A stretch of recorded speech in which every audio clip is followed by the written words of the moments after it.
What is good, my every freak? What is good, yo? So, because the spear wielders passed their test and they don't have to do any of this stuff, I thought we have a nice little spear wielder ourselves be the center of attention. But while we talk about all this, let me know what you guys are feeling about Tower of Gods.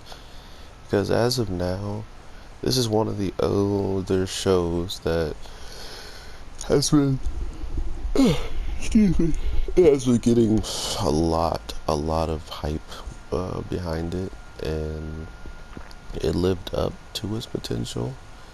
But at the same time, I feel like there's a lot more shows coming out, and I do want to see if everybody still feels as ridiculous hype about this show as they did from just, the start. Are you still hype about it, or are you kind of thinking it's losing its steam? But regardless of that, what I have seen coming from this show in the grand scheme of its overall use of the characters, its overall smart way of putting people in, like positions we kind of expect them to be in.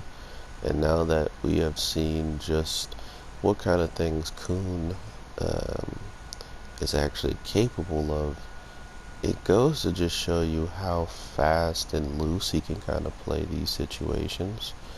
Um, Not only is he thinking about other people that aren't on his team, weird enough, we're getting to see a good amount of what he would be capable of if the situation called for him to not, be worried about other people and really just go ham on being selfish or something like that, right? Like, if he really wanted to, he could have been in a position where none of this actually, uh, hurt his team that he's on, and he could have also been that much closer to actually winning. But instead, my man's he goes and betrays everybody.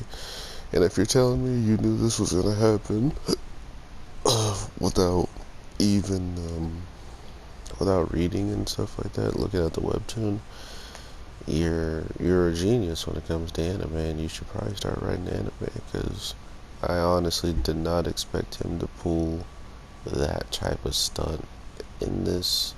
I understand that some of the people he's been grinding with aren't with him right now, or that I guess he would want them to still be, on the rest of the journey of the tower. But there's also a couple things that are amiss to me that I interestingly am more looking forward to than just seeing what the heck goes on at the top of the tower, or just this test in general.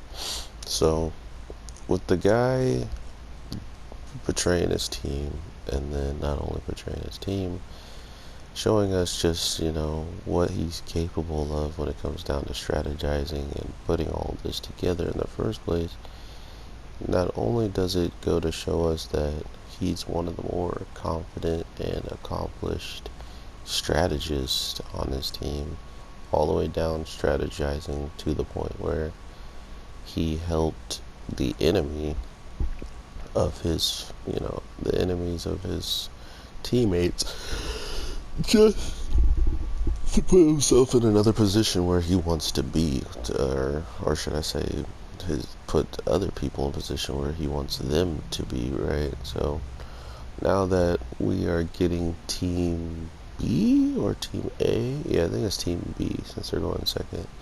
Um, they got to see exactly what the rankers are capable of, and as the guy with the dual wield sword says, do you really believe we could capture a ranker, right? Like, after what he just saw, after what he just experienced through all of this, it's like, yeah, I don't think we could do that.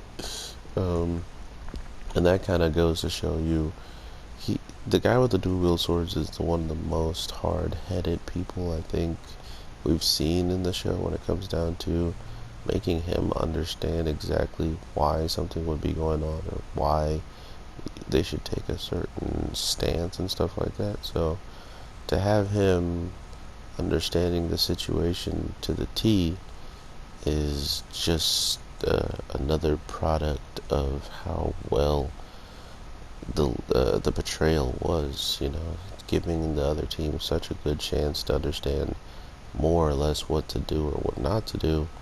And it seems like they're not even taking this advice, right? First thing we see the team do is fight amongst each other, which we didn't even really see with the actual team A or whatever. So it's like you guys straight up decided to go all out, and after watching these people go all out, our people are like, you know what, screw you guys, I want to fight. Let's fight each other and bicker and do all this stuff that's extra that we don't need to be doing, when all we need to be doing is following a strategy of some sort. But the princess, who is quote unquote the leader, has already portrayed the one person who supposedly believed in her. So it's kind of weird to know that she's going to pull some weird stunt, or maybe she's not even pulling a stunt, just what she's doing right now is a part of the plan to help. I honestly don't know. But regardless, I honestly want to see more. Tower of Gods has become such a good show when it comes down to just giving us the information at hand and then just allowing our imaginations to run free. I truly do love where the story is possible to go, and it's still just cooking up as we're watching, right? So regardless of all the betrayal and stuff, the one person I'm also much curious in what's going on with him is old boy, who has been just watching our main character this whole time. He got the note in last week's episode. I'm trying to figure out what that note was all about, and if he's going to be using that to attack Bond or attack Michelle. Not really sure which one is more of the target. I would imagine Michelle, because the princess just doesn't care for her at all, including the fact that she sees probably somewhat some potential in this boy, and to just watch someone carelessly throw him around and play with him and stuff like that. I hope my mic is still working. To just kind of like toy with him, or not even really toy with him, but lie blatantly and be like, I'm not the person you believe I am, so we'll see how all this plays out. I definitely am interested in this show to the top degree, and there's a lot of other animes coming out in October and stuff like that, so expect reviews from your boy. I definitely want to hear from you guys in the comments if you guys are enjoying it, if you're not, if there's parts you dislike, if there's parts you really like, all that good stuff. But regardless, I will talk to you guys in the next one. I do have work here soon. Plunderers hasn't dropped as of me making this video, so if it does come out by the time I'm sending it out and sending it to different places like Twitter, Anime Amimo, and Reddit, I will start watching it and try to get that out first, and then I'll get basketball out a little bit later if that is the case. So all that being said, everybody, I hope you have an amazing day, night, evening, whatever the case may be. I am your boy, the Anime G, and I'll definitely talk to you in the next one. Peace.